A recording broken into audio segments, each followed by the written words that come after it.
श्री कृष्ण और अर्जुन की कथा महाभारत के महानायकत्व और आध्यात्मिकता की गहरी समझ के साथ साथ मानव जीवन के रहस्यमयी पक्षों को भी उद्घाटित करती है। इन दोनों पात्रों की मित्रता और मार्गदर्शन की कहानी न केवल प्रेरणादायक है बल्कि जीवन के जटिल प्रश्नों के उत्तर भी देती है। यह कुछ प्रमुख संवाद श्रीमद् भगवद गीता के मुख्य भागों में से एक है, जिसमें अर्जुन अपने मन में उठ रहे प्रश्नों का समाधान कृष्ण से प्राप्त करता है। हे कृष्ण, मैं अपने ही परिवार, गुरुओं और मित्रों के खिलाफ युद्ध कैसे कर सकता हूँ?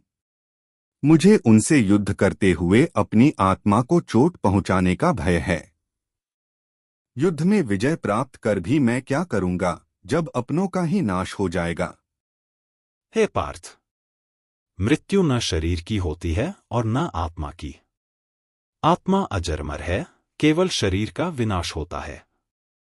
अपने धर्म का पालन कर, क्योंकि एक योद्धा के लिए धर्म से बढ़कर कुछ नहीं।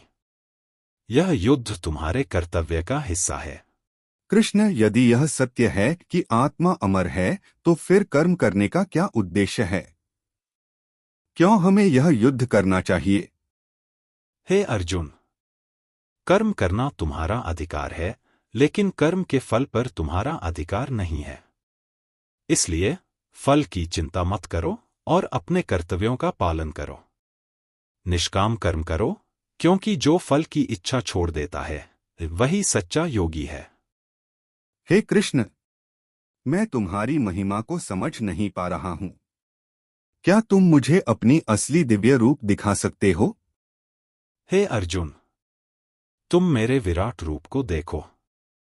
देखो, समस्त ब्रह्मांड मेरे अंदर समाहित है। देवता, मनुष्य और यह पूरा संसार मेरे भीतर ही स्थित है। मैं ही संहार और सृष्टि हूं। हे प्रभु, आपका यह विराट रूप असीम और अद्भुत है। आप ही सृष्टि के निर्माता, पालनकर्ता और संहारक हैं। मैं आपकी महिमा को प्रणाम करता हूं। कृष्ण, मैं युद्ध से दूर भाग जाना चाहता हूं। मुझे यह युद्ध अधर्म लगता है। क्या मैं संन्यास लेकर धर्म का पालन नहीं कर सकता? हे अर्जुन, तुम्हारा कर्तव्य है योद्धा के रूप में धर्म की रक्षा करना। अधर्म से युद्ध करके ही धर्म की स्थापना होगी। संन्यास लेना तुम्हारा मार्ग नहीं है, बल्कि अपने धर्म का पालन करना ही सच्चा योग है। याद रखो, धर्म का पालन ही मोक्ष का मार्ग है। हे कृष्ण, मैं इस युद्ध को लेकर अब भी संशय में हूं। मेरा मन विचलित है और मैं भयभीत हूं। मैं क्या करूं? हे अर्जुन, भय को त्याग दो। जो मुझे समर्पित होता है और अपने मन को शांत करता है, वही जीवन के सभी बंधनों से मुक्त हो जाता है। अपने आप को मेरी शरण में समर्पित कर दो और निर्भय होकर अपना धर्म निभाओ। मैं तुम्हारा मार्गदर्शन करूंगा। हे कृष्ण, यदि मैं युद्ध में हार जाऊं तो क्या यह मेरे जीवन की असफलता होगी? हे अर्जुन, सच्चा योगी वह है जो सफलता और असफलता में समान भाव रखता है। कर्म के परिणाम की चिंता मत करो। समत्व ही सच्चा योग है। जो हर परिस्थिति में संतुलित रहता है, वही सच्चा ज्ञानी है। इसलिए जीत और हार से ऊपर उठो और केवल अपने कर्म पर ध्यान दो। हे कृष्ण, आपने मेरे संदेह दूर कर दिए हैं। अब मैं समझ गया हूं कि मुझे क्या करना चाहिए। मैं आपके कहे अनुसार इस धर्मयुद्ध को लड़ूंगा।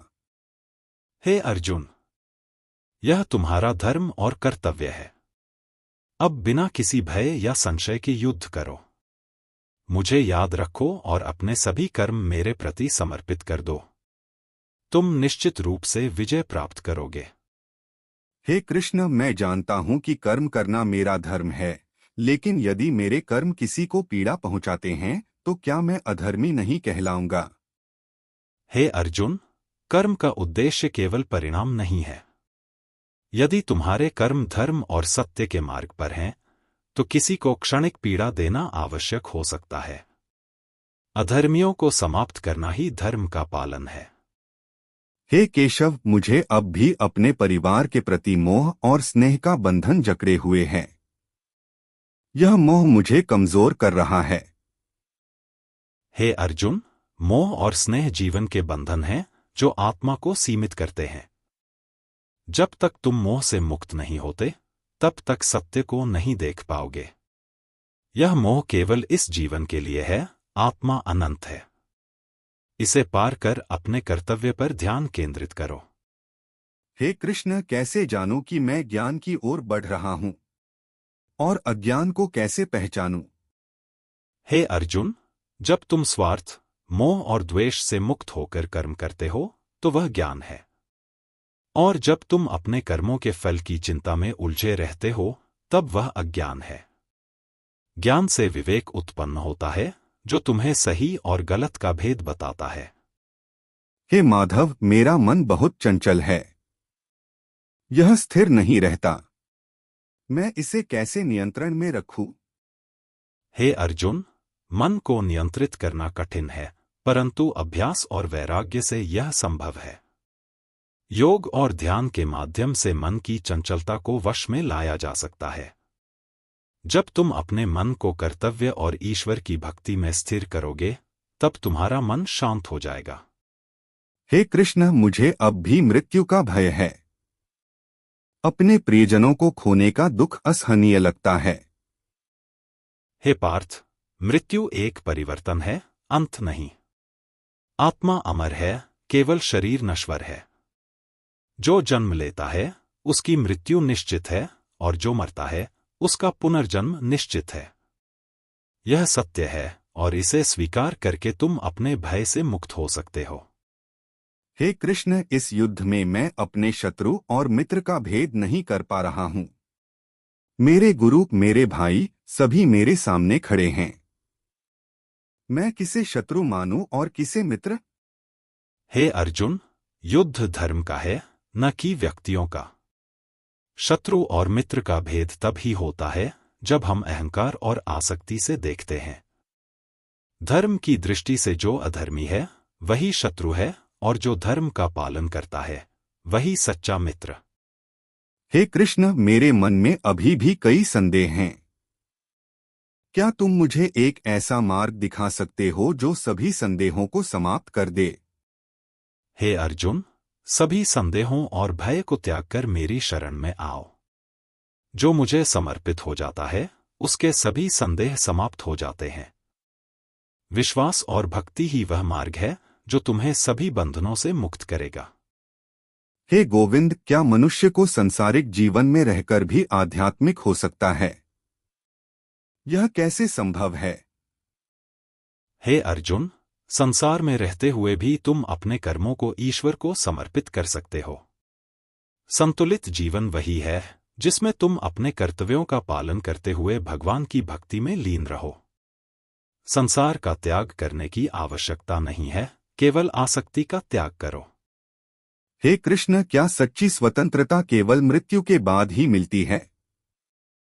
नहीं अर्जुन, सच्ची स्वतंत्रता मन और आत्मा की स्वतंत्रता है जो आसक्ति, भय और अज्ञान से मुक्त होने पर मिलती है। जब तुम अपने सभी कर्मों को मुझे समर्पित करके करते हो और अपने मन को भक्ति में स्थिर रखते हो, तभी तुम सच्ची स्वतंत्रता प्राप्त कर सकते हो, चाहे तुम जीवित हो या मृत। हे कृष्ण, आत्मज्ञान को प्राप्त करना कितना कठिन है। क्या हर कोई इसे पा सकता है?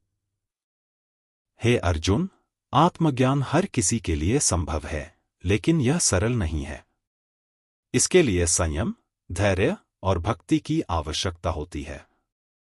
जो व्यक्ति अपने अहंकार, स्वार्थ और अज्ञान को त्याग कर ईश्वर की ओर अग्रसर होता है, वही आत्मज्ञान को प्राप्त करता है। जब तुम अपने वास्तविक स्वरूप को पहचान लेते हो, तो यही आत्मज्ञान है।